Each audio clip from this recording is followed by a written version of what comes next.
gave immense. I think the campaign created the conditions, and you'll understand this well, for the diplomats and politicians to actually make a difference. Without the pressure of the campaign, they simply don't have the levers to put enough pressure on the Thai government or the Thai royal family or the Bahrain government and royal family, and they were the four key actors involved, is why the case was so complex. So the campaign was absolutely fundamental.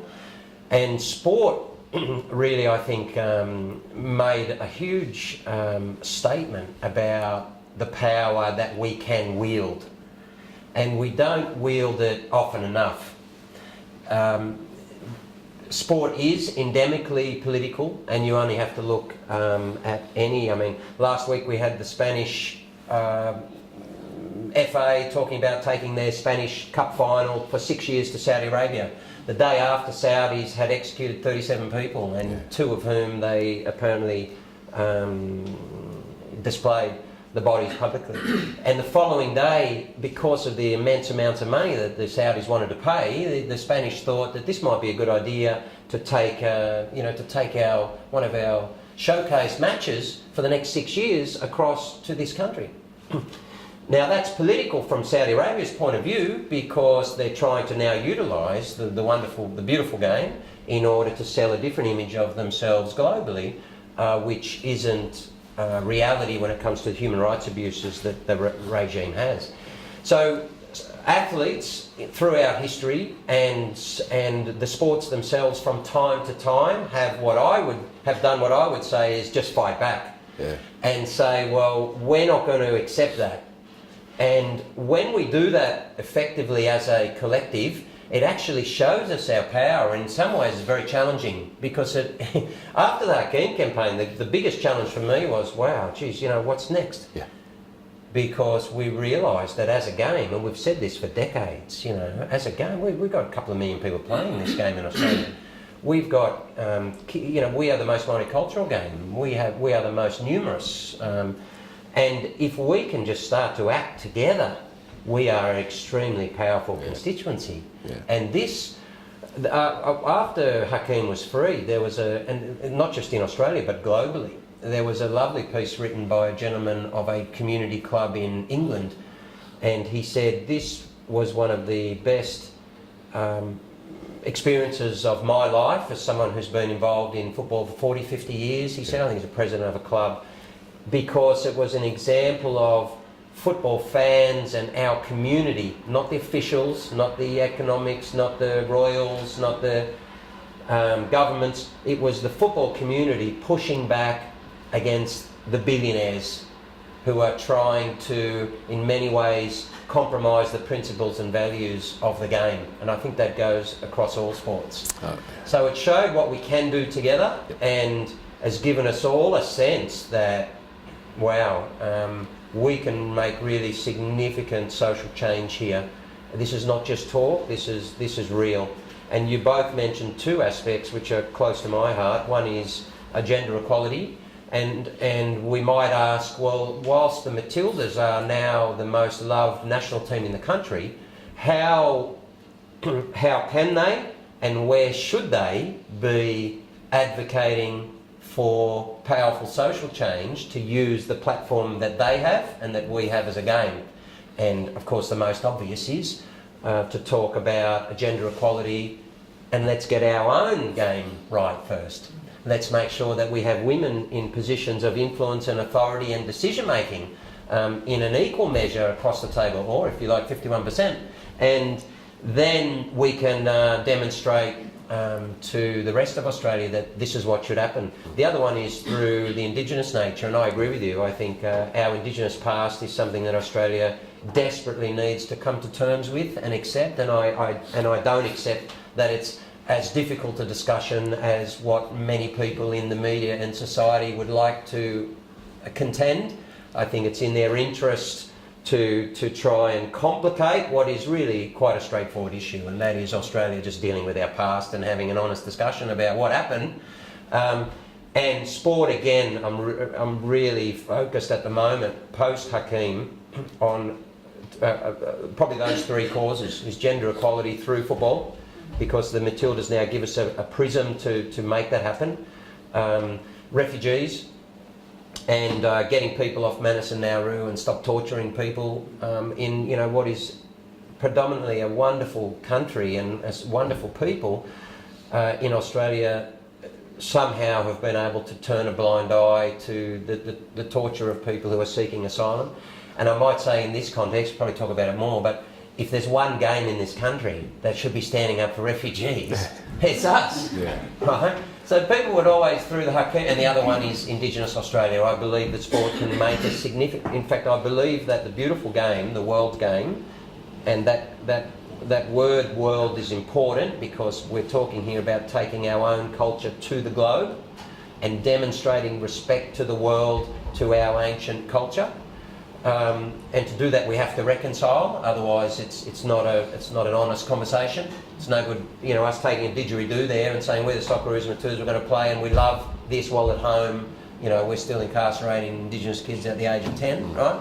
But once we have that discussion, I think that football can articulate our historic culture on a World Cup stage in the way that no other sport, or indeed the country, cannot do. And in so doing, we can create a different discussion between Indigenous Australia and however you characterise the rest. And that's essentially what happened with Hakeem. The refugee, if I was to say this, the issue with Hakeem at the start, and I think the PFA and others, 3 or 4 different stakeholders and people contacted me and said this kid's in trouble. And as a footballer, as a part of our community, which was built on refugees, football, is a multicultural. As someone who sat next to Les Murray for 15 years, who was a Hungarian refugee, and as someone who is an ex-national team player, and we now have Awer Mabil wearing our shirt and everyone saying that he's an incredible player, if we didn't step forward as a game, we would be the biggest hypocrites that there could be.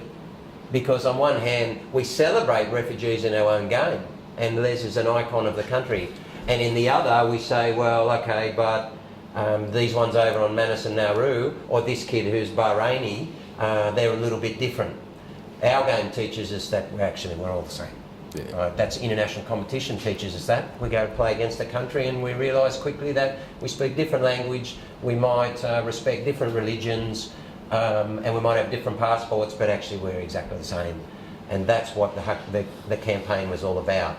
If we went back 4 months and said, is Australia like, this is the power of sport, and I had to confront this question at the start, and I basically asked myself, is Australia likely to step forward at this point in time in our history to support, as a nation, a refugee, Bahraini, Muslim, convicted young man?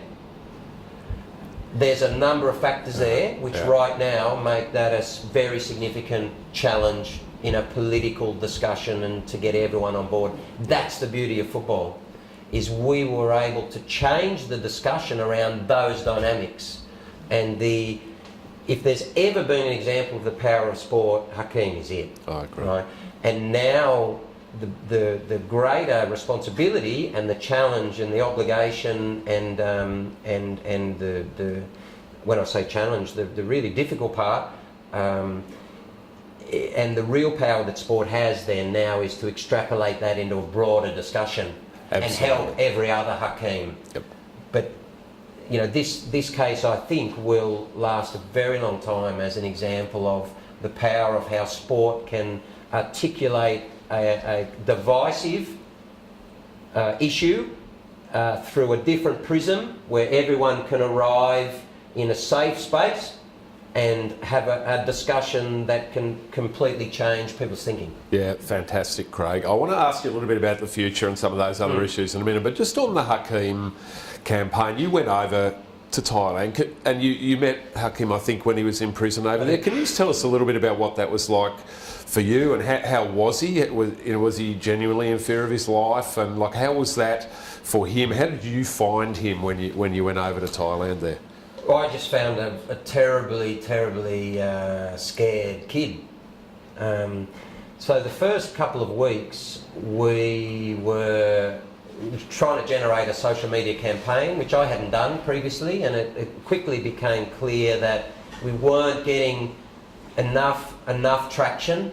But then it also became clear that there were some really passionate people getting on board, and there was a huge range of stakeholders. So if indeed, I like the number 9 analogy, that's good, I can never play up front. Thank you. But I was thinking to extend it, if indeed I was a number 9, then I must have been playing for Barca, because we had an incredible team. We had Javis and Iniesta all over the place, right? Yeah. Providing assists from behind, we truly did. I mean, the people that we had involved were really phenomenal. And that was just organic, was it, Craig? That sort of grew around you and grew around the campaign? In part. Like on social media, that started to kind of coalesce, people coming to me and saying, or just retweeting things every day. And I decided I'd better start to provide some direction. And someone needs to take a bit of leadership here. So I started to write every morning or every night during the night, a daily statement about this is what happened yesterday, this is who's, everyone, these people got on board, and trying to provide credit to people for being involved, some guidance and some direction as to who we were going to attack. These are the targets, here's their tags, and da-da-da. And that started to happen. And in fact, many of those people, there's about 8 or 10 of them we ended up in a private discussion group, and we worked together, and I was giving them messages every day or second day, and they were incredibly important, and they all spent like 12 or 15 hours a day on social media for at least a month by the time that group coalesced. And in fact, after he got out and we had the game at Pascoe Vale a week later, was the first time we ever met. They came up to, and some were from here, a couple were from Tasmania, and I never met them, I don't know who they were. So we went to lunch and I said, who are you guys anyway? That kind of what the campaign was like. It was just striking out into new areas that, there was a lot of uncertainty. It was very organic, it was dynamic. It was just, we just were making up as we were going. Yep. But great people coalesced around what was just a fundamental principle that we all believed in. But many of the people behind, though, were lifelong friends as well, and they were really important. And what happened here was the player, because the game itself is usually going to be constrained, because sport is as political as your field, Nick. But the player movement will naturally step forward. And I was telling you before about Brendan Schwab, for instance, who is the former... Brendan and I have been, we're 30-year friends. Francis Waratifi, 30 years. Andrew Asadi, who worked on SBS with me, that's going back 20 years. He now is, he's the head of communications for FIFPro, which is the Global Players Union. Brendan and I have swapped between CEO and chair of our Players Association. He now is the CEO of the World Players United, which is the global athletes union. That's not just football, but NBA and baseball and all of our sports, AFL and cricket. So all the players unions around the world under Brendan. Incredibly bright guy. He's a brilliant person, and was an amazing person and brilliant. And so Brendan was involved. So we had we had a trusted group of people who believed in it and are such that they were going to go all the way with me to whatever the end was, and that's important. But they also were the type of people, Nick, who were happy to be behind the scenes, and not everyone's like that. And as we were going, and they kind of even realised during it, gee, Foz is just going to go and do his own stuff here. We had some planning. But then I would find out in Bangkok various things, and then I would say, okay, I'm going to FIFA tomorrow.